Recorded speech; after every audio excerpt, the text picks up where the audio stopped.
El viejo régimen quedó expuesto una vez más, porque cuando por fin se decidió ponerle fin a las pensiones doradas, los mismos de siempre salieron a defender lo indefendible. Durante décadas, mientras millones de trabajadores en México se retiraban con pensiones miserables, existía una élite dentro de organismos públicos que cobraban hasta 1 millón de pesos al mes. Sí, 1 millón. Pensiones financiadas con dinero público en instituciones como Pemex y Luz y Fuerza del Centro, herencia directa de los gobiernos del PRIAN. Y cuando la presidenta Claudia Sheinbaum decidió ponerle un alto a estos abusos, el nerviosismo apareció en la oposición, pues en esta discusión Carolina Villano intentó envolver en tema en tecnicismos legales, que si el Estado de Derecho, que si los contratos, que si la retroactividad, pero el fondo era claro, defender esos privilegios. Luego viene Ricardo Anaya, quien incluso tuvo que reconocer algo que nadie puede negar, que existen pensiones escandalosas y abusivas, pero aún así se lanzó a criticar la reforma, es decir, admiten el abuso, pero les molesta que se termine. Y entonces llegó el momento que cambió el tono del debate. Desde Morena, el senador Miguel Pavel le soltó una verdad que los dejó completamente callados. Les recordó que muchas de estas jubilaciones doradas no aparecieron por arte de magia, que durante años los gobiernos del PRIAN y sus técnicos dentro del sistema fueron los que ayudaron a construir esos contratos y privilegios, los mismos que hoy pretenden defender desde la tribuna. En otras palabras, ellos mismos armaron el sistema de abusos que ahora dicen criticar. Ahora le pido haga su intervención la senadora Alma Carolina Villano, Austria, del Grupo Parlamentario del Partido Revolucionario Institucional, a nombre de ambas comisiones, por lo que su participación será hasta por 10 minutos. Gracias, presidente. Espero ocupar mucho menos.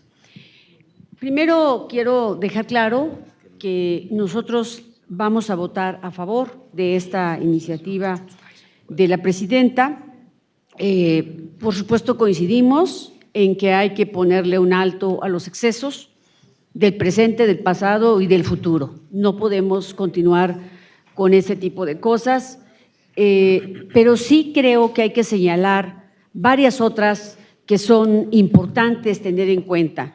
Yo sí quiero invitar al oficialismo a que las iniciativas, las reformas que hagamos tengan una visión de Estado, porque si tenemos una visión de Estado, nunca va a ser en perjuicio de alguien en particular, sino de quien sea que no cumpla la ley.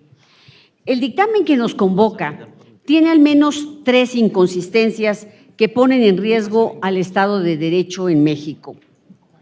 Señalarlas no conduce a que estemos en contra de una revisión del gasto público y que cuando sea el caso se terminen acciones derivadas de la corrupción y que no solo sean un escándalo, que se castiguen. El primero ya se ha expresado anteriormente, la retroactividad en perjuicio de las personas.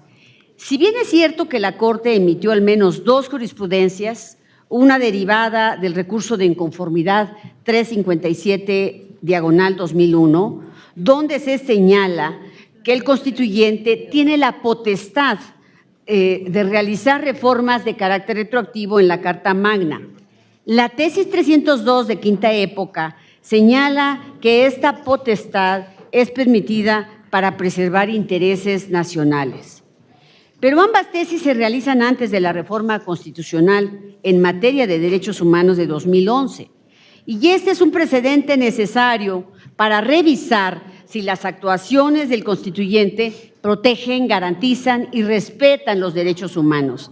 Además, si esta reforma, por altísima que sea la Constitución en el orden jerárquico, supera un ejercicio de control convencional, es obvio que este acto legislativo constituye un perjuicio retroactivo en contra del ciudadano, pero eso no queda duda alguna. Lo que se está discutiendo aquí es si el constituyente, al usar la facultad que he expresado, preserva el Estado de Derecho. Esa es la cuestión. Estamos de acuerdo en sentar un precedente en el que se pueda ejercer la facultad de omitir la retroactividad en perjuicio de personas. ¿Estamos conscientes de eso? En segundo término, la medida aplica de forma general a regímenes desiguales. En el dictamen se menciona que en el análisis previo se detectaron pensiones mayores al monto establecido en dependencias como Luz y Fuerza del Centro, Petróleos Mexicanos, Banco de México, etcétera. Y sin un estudio individualizado, se aplica la misma consecuencia jurídica sin detenerse a analizar a detalle cada caso y suponer que no todas las pensiones provienen del salario, sino que hay accesorios como prestaciones sociales, seguros para la jubilación, aportaciones propias del pensionado, etcétera. No se puede tratar de la misma forma a un conjunto de personas que provienen de múltiples supuestos jurídicos. Es un absurdo en términos del Estado de Derecho. Las pensiones provienen de un contrato con cláusulas que para llegar al estado actual ambas partes cumplieron previamente y que ahora una de ellas, el gobierno se rehúsa a cumplir. No se puede dar la misma consecuencia jurídica a supuestos diversos sin un análisis previo que no se incluye en el dictamen ni en la iniciativa, y mucho menos teniendo en cuenta que tenemos una Suprema Corte sometida a lo que el poder le ordena. Ese es un grave problema para los afectados. Finalmente, como ya es costumbre de este gobierno, la presunción de inocencia no tiene valor alguno. Primero, su resentimiento y la absurda pelea contra el pasado. Como ya se mencionó, las pensiones derivan de contratos celebrados entre una persona y el gobierno, por lo que al ser un acto administrativo convenido entre las partes, goza del principio de buena fe. Pero los pensionados, algunos incluso ventilados en la mañanera por nombres y apellido, para generar ese resentimiento que los identifica, han sido señalados implícitamente de cometer un fraude, de ser corruptos, de gozar indebidamente de una pensión. Pero a ninguno por la vía del derecho se le ha comprobado ninguna acción ilícita. Todos en conjunto han sido objeto del escarnio público, como enemigos de la imaginaria cruzada del gobierno contra la corrupción. Se dice que se pretende ahorrar 5,000 millones de pesos al año. El gobierno trata de ponerle un corcho a una fuga del tamaño de un río. El huachicol fiscal, las pérdidas de las obras faraónicas y la deuda impagable de Pemex hacen que ésta palidezca. No hay aquí combate a la corrupción, solo hay resentimiento, propaganda y la persecución a los molinos del viento del pasado. Con 16 días que dejáramos de perder en Pemex, juntamos 5,000 millones de pesos. Así de simple. El Estado de Derecho puede resentirse mucho más si se establecen precedentes equivocados con la Carta Magna, al ejercer la altísima facultad del constituyente sobre la retroactividad en una cuestión menor. A mí me cuesta mucho trabajo entender por qué hacemos estas cosas, pero el pasado reciente y lo que hemos vivido me lo dice con claridad. Ya veo en los próximos meses un spot donde diga, quitamos las pensiones a estos corruptos y nosotros estamos ahorrando dinero, sin saber cuánto, ni dónde, ni cuándo se va a aplicar, sin explicarnos dónde está el dinero del huachicol fiscal, sin explicarnos dónde está el dinero del espacio de bienestar de Segalmex. No hay nada que realmente sea congruente. Por unos cuantos pesos se está poniendo en riesgo el principio de legalidad y en un futuro en contra de ustedes también. Eso se los aseguro, porque cuando no se legisla con visión de Estado, entonces las cosas se vuelven personales y temporales. Pero como decía Machado, todo necio confunde valor con precio. Gracias, presidente. Muchas gracias, senadora Villano Austria. Y ahora le pido al senador Alejandro González Yáñez, del Grupo Parlamentario del Partido del Trabajo, que haga su intervención hasta por 7 minutos. Gracias, señor presidente.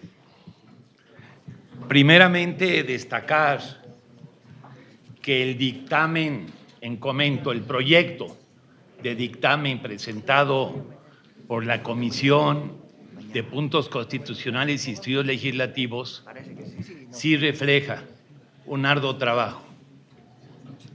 me atrevo incluso a decir que es superior a los considerandos de la misma iniciativa, porque efectivamente se tenían que fundamentar dos aspectos: lo relacionado a si es o no, si puede o no ser retroactiva esta determinación, y en lo relacionado a la unidad para medir el monto de las iniciativas, el monto de las pensiones de la iniciativa presentada. Sin duda, el proyecto de dictamen lo argumenta sólidamente y no se transgrede, esto hay que dejarlo perfectamente establecido, el principio de irretroactividad. ¿Por qué no se transgrede? Porque hay antecedentes en la Suprema Corte de Justicia de la Nación, y no de la actual, sino de la anterior, en donde sí es posible llevar a cabo acciones de retroactividad en materia de recursos públicos y organización del Estado, en esos dos aspectos. Tengamos cuidado con el estudio de esta iniciativa. No habla de pensiones en general, se refiere solamente a pensiones y jubilaciones de entidades públicas, y por eso se especifica que es solo para Pemex, Banobras, Nafin, Comisión Federal de Electricidad y, por supuesto, Compañía de Luz y Fuerza del Centro. Es decir, el buen juez por su casa empieza, el buen Estado por el Estado empieza. ¿Cómo aceptar pensiones corruptas que se otorgó en el pasado la burocracia dorada? Absolutamente inaceptable. Incluso podemos decir aquí claramente que de los programas de bienestar hoy convertidos en derechos, el más aceptado, el más respaldado por la sociedad mexicana es el de la pensión de adultos mayores. Estamos hablando de un asunto de extraordinaria trascendencia. Acabar con el abuso pensional para generar la justicia pensional y la justicia para las y los trabajadores de México. Porque estas pensiones doradas que se autodieron vinieron a desfalcan las arcas del Estado mexicano en perjuicio del presupuesto nacional. Es por ello que es perfectamente legal. Además, el Parlamento mexicano, el Congreso de la Unión, tenemos la facultad como constituyente permanente de establecer reformas en la Constitución en este tenor. En lo que se refiere a la medición del monto que se propone para la disminución de pensiones, pues es una determinación de la iniciante que no supere la mitad del salario de la persona ocupante del Ejecutivo Federal, y es perfectamente aceptable, porque además esto también nos lleva al monto de los salarios de la burocracia mexicana. Y lo podemos decir y de una vez porque se ha comentado en los corrillos.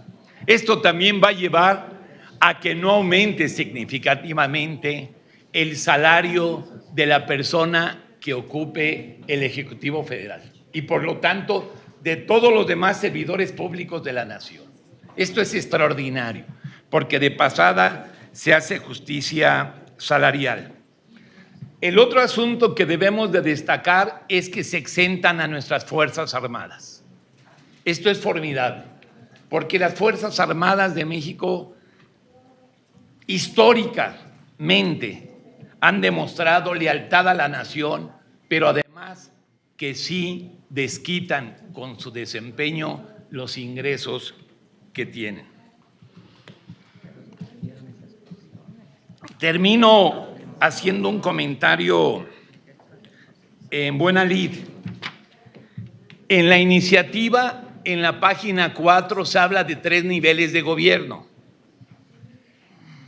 En el proyecto de dictamen, en la página 8, también se habla de niveles de gobierno. En la página 9 se habla de niveles de gobierno.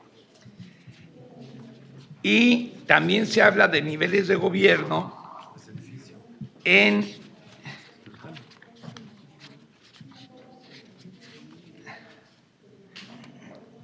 otra página.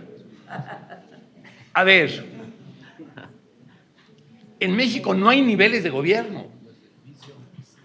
No es un edificio, no es una relación vertical. En México son órdenes de gobierno, es una relación horizontal. Lo único que los distingue al orden federal, del orden estatal y del orden municipal son sus atribuciones y competencias. La súplica que le hacemos a las comisiones respectivas es que pudiéramos sustituir niveles de gobierno por órdenes de gobierno, porque es un asunto sustantivo. Niveles de gobierno es mando y jerarquía. Órdenes de gobierno es horizontalidad democrática y legal. En otro momento pudiéramos ampliar más los argumentos en este debate. Por lo tanto, el Partido del Trabajo, con orgullo, votará a favor completamente de esta propuesta. Muchas gracias. Muy bien. Gracias, senador González Yáñez, por su intervención, y a nombre de las comisiones dictaminadoras de estas presidencias nos allanamos a su observación. Es correcto, cambiaremos entonces lo que son órdenes de gobierno en vez de, como está, niveles de gobierno. Ahora tiene el uso de la palabra el senador Ricardo Anaya Cortés, del Grupo Parlamentario del Partido Acción Nacional, hasta por 7 minutos. Gracias, presidente. Empezaré por expresar una coincidencia con el dictamen, pero adelanto que también expondré una muy profunda discrepancia con lo que hoy se va a votar. Primero, por supuesto que estamos a favor de eliminar pensiones que son escandalosas, que son abusivas y que son absolutamente indefendibles. O sea, que haya una persona en Luz y Fuerza del Centro que cobre una pensión mensual de 1 millón de pesos me parece absolutamente indefendible. Que haya más de 300 personas solo en Luz y Fuerza del Centro que cobran cada mes pensiones de 300,000 pesos es algo que, por supuesto, coincidimos, se tiene que acabar. Y eso es lo correcto en esta iniciativa. Pero sí quiero también denunciar la cerrazón de escándalo de Morena, porque creo de veras que están llevando al extremo esta instrucción de no moverle una coma a las iniciativas presidenciales. El texto es mejorable, tiene 2 errores garrafales y me parece de veras sorprendente que no estén dispuestas y dispuestos a discutirlos y a corregirlos. El primero, ustedes se han planteado que ninguna persona cobre una pensión que supere el equivalente a la mitad del sueldo actual de la presidenta de la República. Para efectos prácticos, que nadie cobre más de 70,000 pesos mensuales. Más que la manera correcta de hacerlo es topar las pensiones en UMAS, en unidades de medida. Para eso se creó la UMA en 2016. Y la UMA se establece de manera técnica, la publica el INEGI y se actualiza en función de la inflación. ¿Cuál es el problema de establecer que el tope de las pensiones va a ser el sueldo de la presidencia de la República? ¿Qué pasa si la siguiente persona que ocupe la presidencia de la República decide bajarse el sueldo a la mitad? ¿Van a bajar todas las pensiones a la mitad? Y entonces va a ser necesario reformar la Constitución O sea, es de veras un verdadero disparate en términos de técnica jurídica fijar las pensiones en función del sueldo de quien ocupe la presidencia, porque esa es una decisión política que se establece en el presupuesto de egresos de la Federación, que puede variar a capricho de quien tenga mayoría y de quien ocupe la presidencia de la República. En cambio, la UMA es justamente una unidad de medida que el INEGI publica todos los años y que va variando en función de la inflación. El ISSSTE tiene topadas las pensiones en UMAS, 10 UMAS, son 35,000 pesos. El IMSS las tiene topadas en UMAS, 25 UMAS, un poquito más de 85,000 pesos. Si la queremos topar a 70,000 pesos, lo que hay que hacer es toparla a 20 UMAS. Y pongan en la exposición de motivos que la referencia es el sueldo de la presidencia de la República, pero no pueden establecer que el tope de las pensiones va a ser la mitad del sueldo de la presidencia de la República. Es un disparate. Y me parece de veras increíble la cerrazón de Morena de decir, como es iniciativa presidencial, no le podemos mover una coma aunque haga sentido el argumento. Segundo, el alcance también es indefendible. Solamente va a aplicar a la administración pública descentralizada, pero la reforma no aplica a la administración pública centralizada. Entonces, si la pensión exorbitante está en Luz y Fuerza del Centro, en Pemex, en CFE, le aplica la reforma. Pero si la pensión está en Gobernación, en Relaciones Exteriores, en la Secretaría de Salud, ahí no aplica la reforma. Basta leer el texto, dice con toda claridad, solo aplica a la administración pública descentralizada. Y podrán decir, es que las pensiones del ISSSTE ya están topadas. Ustedes saben perfectamente que hay gente con pensiones del ISSSTE de más de 200,000 pesos. Esta era la oportunidad de que esas pensiones, que también son abusivas, que también son escandalosas, se terminaran. Otra vez, no creo que puedan dar un solo argumento de por qué este tope a las pensiones aplica a CFE, a Pemex, a Luz y Fuerza del Centro, pero no va a aplicar a Gobernación, a Relaciones Exteriores, a Salud. No hay argumento. Dejaron también fuera, como ya se ha dicho, a las Fuerzas Armadas y dejan también fuera a todo el personal sindicalizado. ¿Por qué? ¿Por qué solamente a los empleados de confianza?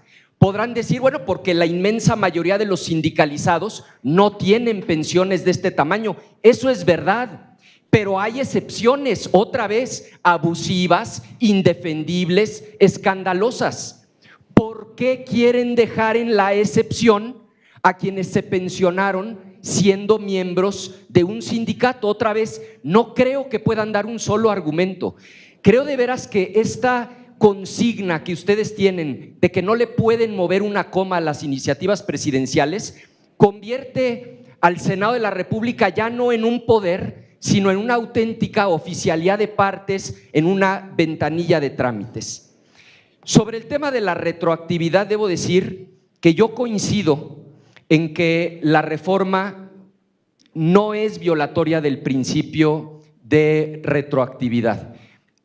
Ustedes recordarán, hubo una resolución de la Corte en 2015 aprobada por unanimidad de votos. Por cierto, quienes entonces integraban la Corte, el ponente fue José Ramón Cosío. En ese entonces la votaron a favor Gutiérrez Ortiz Mena, Margarita Luna Ramos, Franco, Saldívar, Pardo, Juan Silva Mesa, Medina Mora, Olga Sánchez Cordero, Pérez Dayán y el propio Luis María Aguilar. Y justamente en esa tesis, la Corte lo que sostuvo fue que cuando la norma que produce efectos, y lo leo textualmente, sobre actos ocurridos antes de su entrada en vigor se encuentra contenida en la Constitución, por regla general no puede considerarse que se trate de una aplicación retroactiva en estricto sentido, y en eso coincido. ¿Dónde sí creo que está el problema? El problema está en cómo Morena obtuvo la mayoría calificada en el Congreso mexicano, porque la realidad es que sacaron el 53% de los votos para la Cámara de Diputados, concluyo, presidente, 53%, y controlan más del 70% de la Cámara de Diputados. Y aquí en el Senado de la República, pues nadie nos lo va a contar. ustedes saben cómo fue que a la mala obtuvieron la mayoría calificada que no obtuvieron en las urnas. Termino como empecé, presidente. Vamos a votar a favor de eliminar estas pensiones escandalosas, pero no podemos dejar de denunciar la cerrazón de ustedes de no querer fijarlas en UMAS y de no querer hacerlo extensivo a la administración pública centralizada, a las Fuerzas Armadas y a los propios sindicatos. Es cuanto, presidente. Gracias, senador Anaya Cortés. Y ahora, para terminar los posicionamientos de los grupos parlamentarios en lo que se refiere a la Comisión de Puntos Constitucionales, le solicito al senador Miguel Pavel Jarero Velázquez, del Grupo Parlamentario de Morena, hable a nombre de ambas comisiones, por lo que su participación será hasta por 10 minutos. Muchas gracias, senador presidente. Primero yo quisiera expresar que nosotros somos representantes, el pueblo nos eligió y representamos un proyecto de transformación. Y ese proyecto de transformación lo encabeza la presidenta constitucional del Estado mexicano, la doctora Claudia Sheinbaum Pardo. O sea, creo que el pueblo tiene muy claro que nosotros tenemos una misión en México. Y la misión radica fundamentalmente en terminar con un régimen de privilegios que empobreció a millones de mexicanos. Por eso yo quisiera destacar algunas cosas de este dictamen que hoy se presenta en Comisiones Unidas, que tiene que ver con la reforma al 127 en materia de jubilaciones y pensiones. Primero, hay que decirlo de manera muy puntual, porque a veces tanta palabrería trata de entrampar al pueblo. ¿Qué busca esta reforma? Poner un límite al régimen de jubilaciones doradas. Eso es fundamentalmente. ¿Cómo beneficia la reforma que hoy se discute aquí en Comisiones Unidas? Pues eliminan privilegios, sencillo. ¿A quiénes? A entidades públicas que han estado en un régimen de privilegios en los últimos tiempos en México. Organismos descentralizados, empresas públicas del Estado, fideicomisos públicos, empresas de participación estatal, banca de desarrollo. ¿Y qué es lo que plantea? Fundamentalmente es que no se exceda el límite de la mitad de la percepción que hoy tiene, en este caso, la titular del Ejecutivo en México. O sea, eso es fundamentalmente lo que se está hoy planteando. Yo diría que sí vale hacer la pena algunas reflexiones. Una, pues es inaceptable que millones de mexicanos tengan pensiones modestas y una casta tenga estas ofensivas jubilaciones en estos tiempos todavía. La transformación, y hay que decirlo de manera puntual, no se puede permitir en ningún caso, cuando se trata de cambiar un régimen de una nueva convivencia social, mantener esta herencia de privilegios.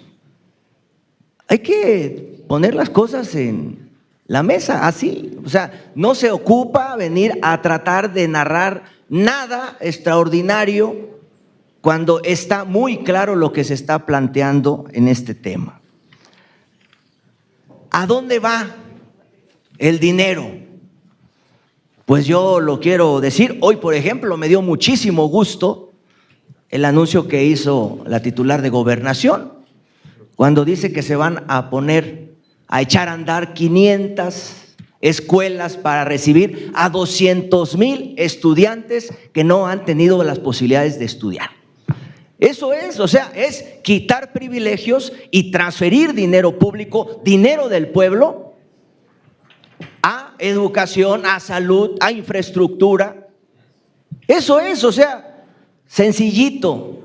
Alguien decía, es bastante sencillo. A veces los políticos tradicionales hacen complicados los temas públicos que deberían de ser bastante sencillos para el pueblo, punto. La reforma no quita derechos legítimos, pone orden. Y aquí, bueno, aquí lo han expresado. Tan así que se va a apoyar. Pero yo diría que es inaceptable no quitar, porque es una distorsión presupuestal, pero es una distorsión moral que no nos podemos permitir.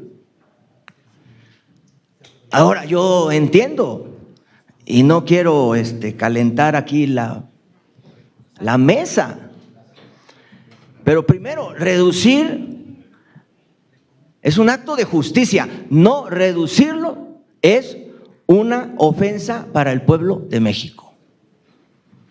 Y dos, y espero que no se caliente nadie, pero yo entiendo que en muchos casos de estas pensiones, jubilaciones doradas, están muchos técnicos que les hicieron la tarea a muchos malos políticos del viejo sistema tradicional prianista,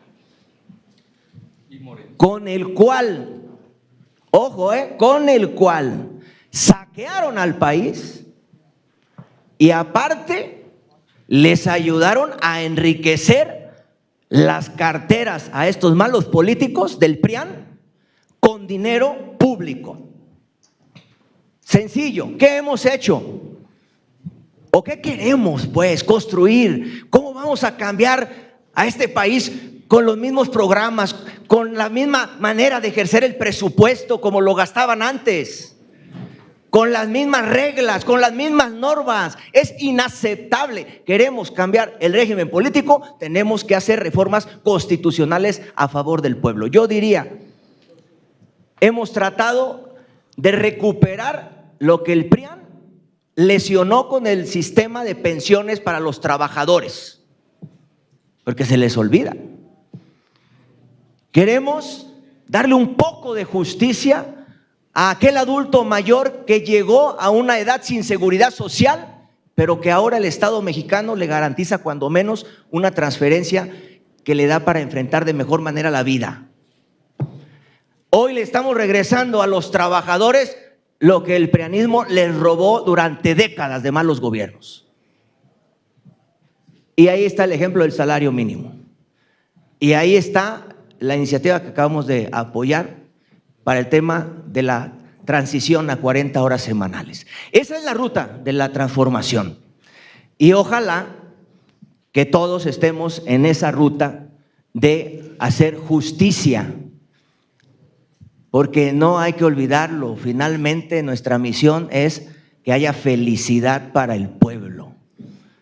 Muchas gracias. Y ahí quedó claro el fondo de todo este debate. No es un tema técnico, es una decisión política. Terminar con un régimen de privilegios que enriqueció a unos cuantos, mientras millones de mexicanos quedaban abandonados. Por eso la reforma es clara. Nadie podrá recibir una pensión superior a la mitad del sueldo presidencial. Y aunque algunos intenten disfrazar su enojo con discursos complicados, la realidad es mucho más simple. Se acabó la época en la que el dinero del pueblo financiaba pensiones millonarias para una élite del viejo régimen. Y bueno, hasta aquí la noticia. ¿Ustedes qué opinan? Déjenme sus comentarios y si les gustó el video no olviden darme su like y compartir con todos sus amigos para que también estén bien informados y al tanto de lo que acontece día a día en el país. Te veo en un siguiente video. Hasta luego.